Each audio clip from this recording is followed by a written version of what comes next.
She called me her backup husband in front of 200 people, then clinked her glass like it was funny. I kept smiling while she texted that same line, LOL backup husband, to her ex. Yeah, the one she actually wanted to marry. I thought that was rock bottom. Until the next morning, when a $2,300 boutique charge hit my card, while she was still in bed. And that's when I found the message that changed everything. Merge accounts. File in 6 months. Secure everything. She thought I was just safe, predictable, weak, but I wasn't her backup. I was her final mistake, and I had receipts. My name is Michael Lawson, and I'm 45 years old. My streamlined downtown condo breathes discipline. Black coffee and lemon polish defining every corner where my carefully organized life resists chaos. I work as an operations manager, a role where precision isn't just a skill, it's a survival strategy. My late wife Claire first caught my eye at a charity fundraiser, her composed smile promising something I'd craved my entire professional life. Stability. Her initial jokes about safe men seemed playful then, quick little quips that landed like soft punches among our mutual friends. Her warmth felt genuine, her laugh infectious. My filing cabinets and digital archives, meticulously maintained spreadsheets and backed up messages, represented more than just professional habit. They were my quiet insurance, though I didn't know it then. But let me start from the beginning. The reception hall glittered with chandeliers and champagne, a carefully choreographed celebration that suddenly felt like a minefield. I'd rehearsed this moment 1,000 times, the first toast, the clinking glasses, the shared glances of newlywed bliss. But Claire had other plans. She rose, crystal flute raised high, her emerald bridesmaid dress catching the light. The room hushed, cameras poised. I saw the glint in her eye before she spoke. Something predatory, something calculated. To my husband, she began, and for a moment, I thought she'd say something tender. My backup husband. The phrase landed like a physical blow. Laughter rippled through the crowd. Not the warm, celebratory kind, but the sharp, cutting variety that slices through dignity. Colleagues I'd worked with for years, family members who'd traveled across states, all now wearing expressions of awkward pity. My smile remained frozen. Professional, practiced. I counted breaths. Scanned the room. The DJ's booth to my left, the head table directly ahead, exit doors just behind the cake station. Years of operations management had trained me to assess environments quickly, to keep systems from catastrophic failure. And right now, the system was me. Claire continued, turning to a circle of her bridesmaids. I mean, he's so reliable, always there when you need someone dependable. More laughter, more whispers. Safe, I heard someone murmur. So safe. Each word felt like a paper cut to my pride. I'd spent decades building a reputation of quiet competence, and in moments, Claire was dismantling it with surgical precision. I needed air. The hallway outside the reception hall offered temporary sanctuary. My watch read 8:47 p.m. I'd remember this timestamp, catalog it like I did everything else. A mental note. Evidence. I rehearsed the question I'd ask later. Calm, measured. What did you mean by backup husband? When I returned to the dance floor, I was Michael Lawson. Operations manager, newlywed, master of controlled environments. Cameras flashed. Claire hugged her bridesmaids, all radiant smiles and performative joy, beneath the tablecloth. Her fingers moved quickly, texting. I caught a glimpse of her phone screen before it locked. LOL backup husband blazed briefly, then disappeared. Who else was receiving that message? The thought burned. I'd address this tonight, in private. Not here, not now. The next morning, sunlight crept through hotel curtains like a gentle interrogator. I'd always been an early riser, a habit from years of managing operations, where the first hour sets the entire day's rhythm. The city outside was washing itself in soft, pale light, all clean edges and quiet potential. I pulled back the heavy drapes, watching downtown Chicago wake up.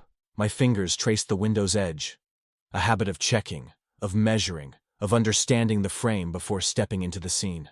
Claire stirred behind me, still nestled in the king-sized hotel bed. I'd chosen not to disturb her, not to start anything, not yet. Room service arrived precisely at 7:45. Claire, suddenly animated, ordered everything. Belgian waffles, smoked salmon, 3 types of juice. Reliable men make reliable incomes, she said, punctuating the comment with a quick kiss on my cheek. Her tone suggested this was a compliment, though it landed more like an assessment. I kept my responses measured. Enjoy your breakfast, I said, watching her dive into the luxurious spread. She launched into a shopping plan, boutiques, designer stores, a full day of spending. I nodded, deliberately avoiding any deep conversation. Our first morning as a married couple didn't need to become a battlefield. When Claire returned hours later, her arms were laden with shopping bags. Designer names glinted from each handle. Gucci, Prada, Louis Vuitton. She dropped them dramatically on the hotel suite's marble counter. You wouldn't believe the deals, she announced. Then, almost as an afterthought, my ex Mark never worried about receipts like you do. I filed that comment. Data point. Comparison. Strategic information. While she sorted her purchases, I quietly opened my banking app. Routine check, current balances. Nothing unusual, but I made a mental note to monitor activity closely after checkout. Claire's phone vibrated. I watched. Not overtly, but with the peripheral attention of someone who notices everything.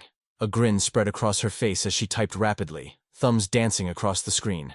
Patience, I told myself. 12 more hours. Then it happened. A push notification from the bank. A substantial charge, made minutes earlier at a high-end boutique, charged directly to my card. I stared at the screen, feeling the planned evening conversation mutate into something else entirely. An audit was coming. I waited until evening, when Claire was out shopping. The hotel suite felt clinical. All beige surfaces and carefully arranged furniture. I opened her shared tablet, ostensibly to cue some wedding photographs. A messaging app sat unlocked. Mistake number 1. I'm not proud of reading private messages, but years of operational management had taught me that context matters, that details reveal patterns. My fingers scrolled carefully, methodically. The bridesmaid threads started innocently enough. Wedding gossip, dress comparisons. Then I saw it. A message from Claire that made my pulse go cold. Backup husbands are stable ATMs, she'd written. Mark and I have a solid timeline to merge accounts before filing. 6 months max to secure everything. I read it twice. Screenshotted everything. Emails to my private archive followed. Dated, time-stamped, meticulously labeled. Each screenshot felt like collecting evidence, not invading privacy. My training kicked in. Emotional confrontation would destroy any strategic advantage. I remembered the reception, those laughing faces, that public humiliation. No, this required precision. I drafted a calm script. Questions that wouldn't reveal my knowledge. Probing, but not accusatory. How are you feeling about our financial planning? Neutral. Open-ended. Then I opened my risk assessment folder. Autopays. Direct deposits. Two-factor authentication points. Every potential vulnerability became a potential defense. Want to know something about guys like me? We don't get mad. We get methodical. I cleared recent file traces, relocked the tablet screen. Breathed deeply.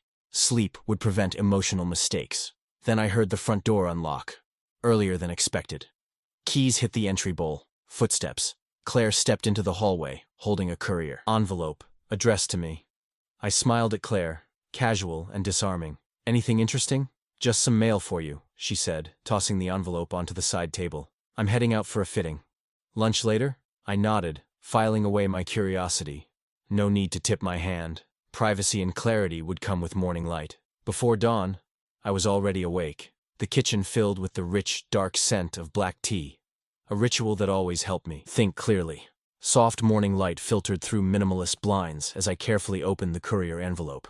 A lender's verification of intent stared back at me. My printed name sat at the top of a loan application. My fingers traced the page, noting details with the same meticulous care I'd apply to a complex operational audit. A pending virtual signature request caught my eye.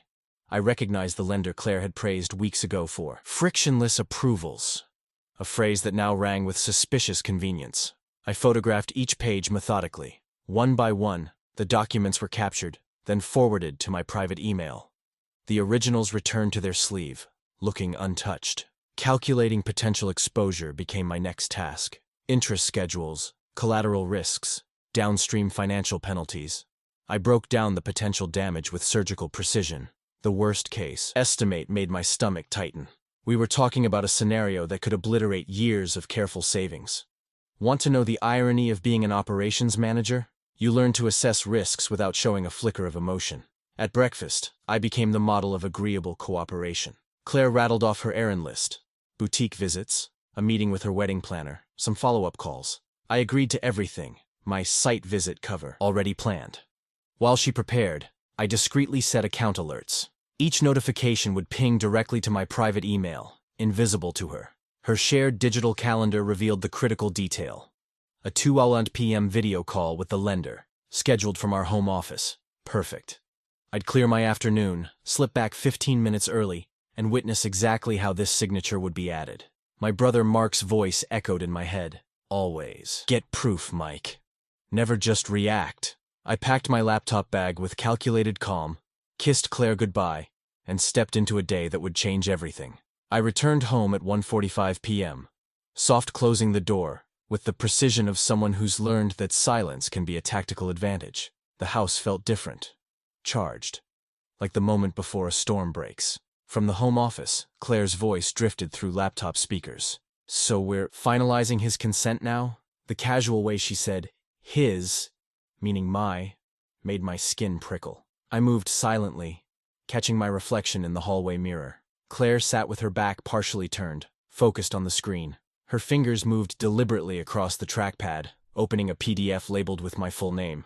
I watched, frozen, as she dragged what looked like a saved image of my signature into place.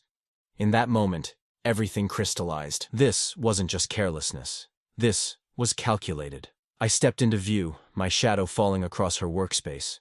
Interesting document you're working on, Claire startled. Just a millisecond of pure panic before her face reset into practiced calm. I'd already lifted my phone, capturing the screen in multiple shots. This document is unauthorized, I said flatly.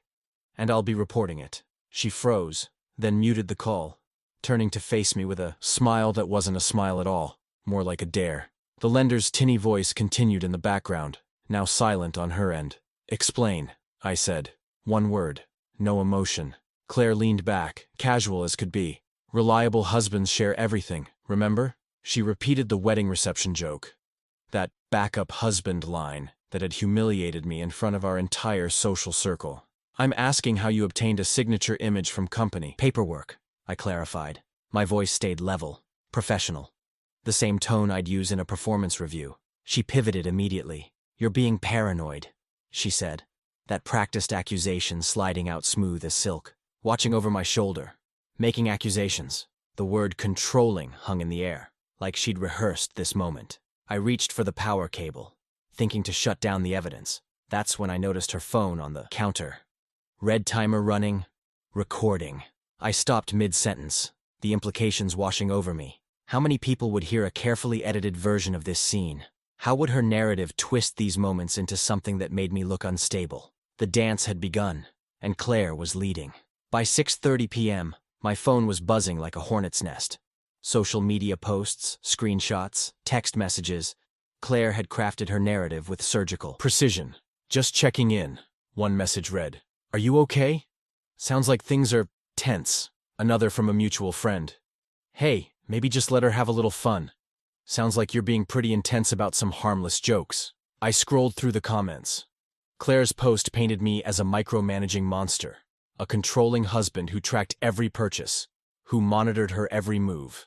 The loan forgery? Completely absent. Instead, I was the villain, obsessively checking bank statements and interrupting her work calls. I tried calling 2 of my closest friends, guys who'd been at the wedding, who'd heard Claire's backup husband toast, straight to voicemail. Text messages returned hours later with painfully neutral responses. Everything okay? They'd write. Or, seems like a misunderstanding. By 8 p.m., I was reviewing our finances, watching small transfers stack up like water wearing away stone. A boutique charge here, an online purchase there.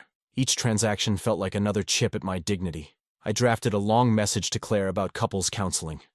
Wrote, deleted, rewrote, deleted again. Each draft felt like potential ammunition I'd be handing her for the next round of character assassination. The kitchen felt cavernous. The refrigerator hummed its steady, indifferent rhythm. I lowered my head onto folded arms, suddenly overwhelmed by exhaustion. Fighting felt impossible. Surrendering felt worse. Maybe it was easier to absorb the cost, to stay married, to avoid the public spectacle of a divorce that Claire would surely turn into another performance. I was tired. So damn tired of fighting alone. The knock came precisely at 9 p.m. When I opened the door, Mark, my wife's older brother, stood there, Vietnam vet. No-nonsense guy who'd seen more complicated battles than suburban marital warfare. He scanned the room like a combat medic who already knew the diagnosis. I stepped back, gesturing Mark inside. The kitchen felt different with him here, like someone had just opened a window after years of stale air. "Coffee?" I asked, already pulling down a mug. Mark nodded, scanning the room with those sharp veteran eyes. I recognized that look. Tactical assessment, noting exits and potential weaknesses. He'd seen worse situations in Saigon, I was sure. I poured 2 mugs of black coffee, sliding one across the granite countertop. Mark didn't sit. Instead, he leaned against the kitchen island, his weight balanced like someone used to watching corners. "I saw the toast," he said flatly. No introduction, no small talk. Been waiting to see which knife would show first. I stirred my coffee, waiting. Mark continued. "Claire's been talking. Not to you, of course, but in her circles. She's got a timing doctrine for these things." He tapped the countertop. 6 months. That's her magic number for divorce filings. I felt something inside me, a numbness I'd been carrying, start to crack. 6 months? Precisely calculated, Mark said. Maximum asset leverage. Minimum emotional attachment. She talks about it like a business strategy. I walked to my home office and returned, with the lender's verification letter. Spread the documents across the counter. Showed him the virtual signature request, the screenshots from the tablet. Mark's jaw tightened.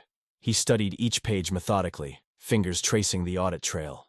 When I mentioned the recording Claire made during our confrontation, his eyes narrowed. "Time is the terrain now," he said. "Not emotion. Not pride. Pure strategy." He pulled a wall calendar closer and circled a date 90 days out. Midpoint of her likely plan. "This is when you'll need to be most prepared." Something electric started humming through my veins. Not anger. Something cleaner. Strategy. Mark outlined a quiet counter-strategy. Gather pristine evidence. Secure accounts through legal channels. Maintain absolutely boring behavior. Let her think you're oblivious, he advised. False calm often means she's scheduling her move. "You'd testify?" I asked. "In a heartbeat," Mark responded. "Family looks out for family, even when marriage falls apart." We spent the next hour organizing. I created labeled folders, bank, loan, texts. Wrote a checklist in thick black marker, each item deliberate and clear. As midnight approached, I looked up. 90 days, I said. "Will it be enough?" The morning after Mark's visit, I woke before Claire. Coffee already brewing. My laptop open to a constellation of bank portals, credit reporting sites, and messaging archives. I downloaded every statement from the last 12 months. Systematic, methodical. Each PDF carefully renamed and time-stamped in a dedicated folder labeled Financial Audit 2023. Screenshots of Claire's messages became my ammunition. Securing assets, her exact words, dated and time-stamped. Papering consent, another smoking gun. I created a digital evidence trail, so clean it would make my operations management background proud. Credit reports downloaded, accounts cross-referenced. I requested written confirmations from 3 financial institutions, knowing paper trails matter more than digital whispers. Every withdrawal would trigger an alert. Every transaction would be logged. By 10 a.m., I had a dated chronicle that would withstand any legal microscope. The video consultation with the recommended attorney felt like a tactical briefing. I shared forged signature photos, message screenshots, and my meticulously organized documentation. Her response was crisp. Move personal funds into protected, separate accounts. Immediately. Lawfully. Protect yourself, she advised. But don't give her grounds to claim financial manipulation. I transferred funds with surgical precision. Joint bill payments remained untouched. No alarms. No sudden movements that might telegraph my strategy. New credit lines would require direct, written approval. Each step calculated. Each action deliberate. Claire noticed something at dinner. Her eyes flickered over account balances. A quick scan that might have seemed casual to anyone else. "Balances look different," she said, fork hovering over her salmon.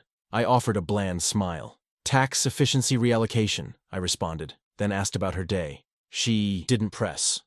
Perfect. I registered a formal letter of instruction with the bank's fraud unit. The lender's verification request got copied, tagged, filed. A comprehensive memo summarizing the 6-month clock as her motivational blueprint went directly to my attorney. My court preparation binder took shape, chronological, color-coded, backed up in 3 separate locations. Nothing left to chance. The overnight alert came at 3:47 a.m. A petition draft had hit our shared printer. The timestamp suggested Claire intended to file early, before her original 6-month calculation.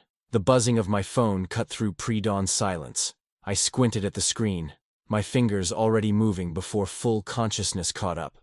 A court filing notification from the county clerk. Claire's name prominently displayed as petitioner. I read the document twice. Contributions and expectations. Her lawyer's euphemism for what I now knew was a calculated financial assault. Within minutes, I'd forwarded the entire packet to my attorney, attaching the forged signature evidence. A quick follow-up email requested an emergency same-day meeting to draft our response. By 8:30 a.m., I was dressed in my most neutral gray suit, the one I wore to professional site inspections, the one that telegraphed competence without aggression. Mark met me in the parking lot, his Vietnam veteran bearing a silent promise of support. "You ready?" he asked. Just those 3 words. No unnecessary drama. The courthouse bustled with its usual morning traffic. Lawyers clutching briefcases, clerks moving files, the low hum of administrative machinery. Claire stood near the central hallway, surrounded by a small cluster of friends. She looked confident, almost jubilant. No trace of the woman who had just attempted to forge my signature on a loan. Her confidence was performative. I recognized that immediately. My attorney, Sandra Reyes, reviewed the documents one final time. Her fingers traced the audit trail I'd meticulously constructed. "The evidence is clean," she muttered, more to herself than to me. "Very clean." When our case was called, I followed Sandra's earlier instructions. Answer directly, keep emotions neutral, let her handle the narrative. The judge, a woman in her mid-50s with steel-gray hair and reading glasses perched precisely on her nose, began reviewing our materials. I watched her expression carefully, professional, analytical, no hint of preliminary judgment. She requested exhibits, skimming affidavits with a practiced eye. The forged loan application, the text messages, the bank records showing unusual transaction patterns. Each document told a story of calculated deception. "Are emergency orders necessary while property remains in dispute?" the judge asked, looking first at Sandra, then at Claire's attorney. I remained silent, composed, my hands clasped loosely in my lap, breathing steady. Sandra responded with surgical precision, outlining the potential financial risk without dramatic embellishment. Claire's lawyer attempted to paint the situation as a misunderstanding, but the documentation spoke louder than rhetoric. The judge scheduled a focused hearing for the following morning, specifically to determine the authenticity and intent behind the signature and loan application. As we left the courtroom, Mark walked beside me. He said nothing, but his presence was reassuring. I checked my watch, calculating the hours until tomorrow's hearing.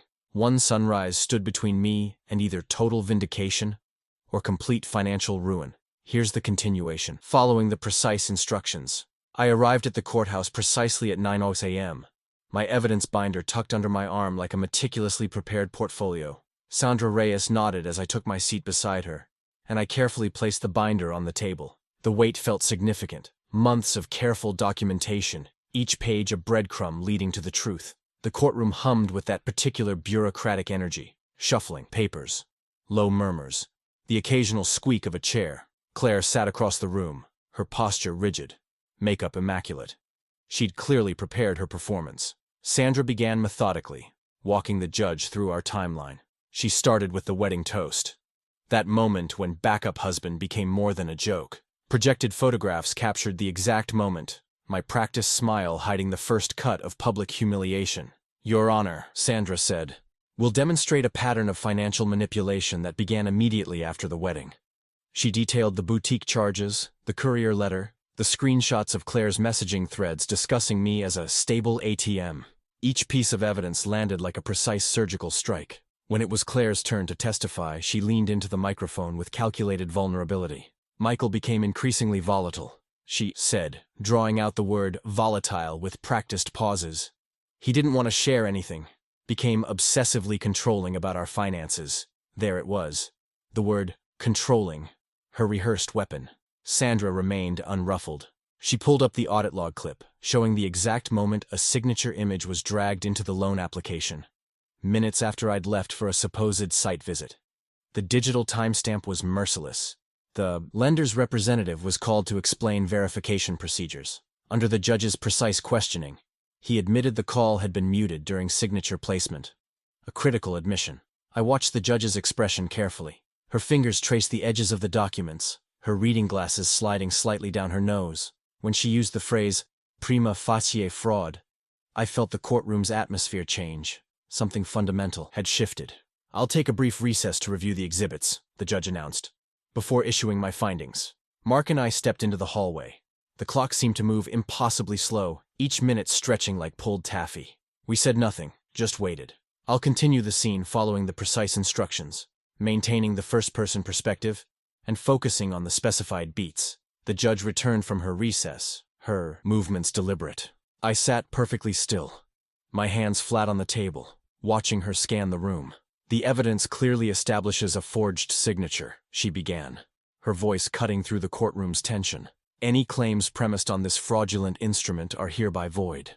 Claire's shoulders tensed. I watched her fingers grip the edge of her chair, knuckles going white. The judge continued, her tone clinical but unmistakably stern. "The court will impose monetary sanctions for attempted fraud and order full reimbursement of legal costs to the respondent." The clerk began noting the ruling, each keystroke sounding like a tiny hammer of judgment. I could see Claire's carefully constructed narrative crumbling. Her makeup seemed to crack, her perfect posture deflating by incremental degrees. Phones started lighting up across the gallery. Screenshots, messages, whispers. The digital wildfire of social judgment was already spreading. An acquaintance sent me a split-screen image. Claire's backup husband toast from the wedding reception juxtaposed with the court ruling headline. The irony was almost poetic. When the proceedings concluded, I stood slowly. Sandra gave me a professional nod. Mission accomplished. Mark waited by the courtroom's exit, his veteran's eyes scanning me for any sign of emotional residue. Outside, the sunlight felt different, stark, cleansing. I exhaled what felt like a year's worth of tension, the weight of uncertainty finally lifting. "Thank you," I said to Mark, my voice steady, "for helping me turn this from an emotional mess into a strategic plan." He just nodded. No unnecessary celebration, no dramatic speeches, just understanding. I declined his offer of celebratory drinks. "I need some quiet," I told him. Walking down the street, I passed a classic car showroom. Behind the glass sat a restored '67 Mustang, gleaming, perfect, untouched by compromise. Its polished chrome reflected a version of myself I was still discovering. My hand rested on the window. Clean lines. No dents. No hidden damages. The salesman approached. "Interested?" he asked. "Test drive," I said. "Tomorrow morning." Chapter 11. Scene 2.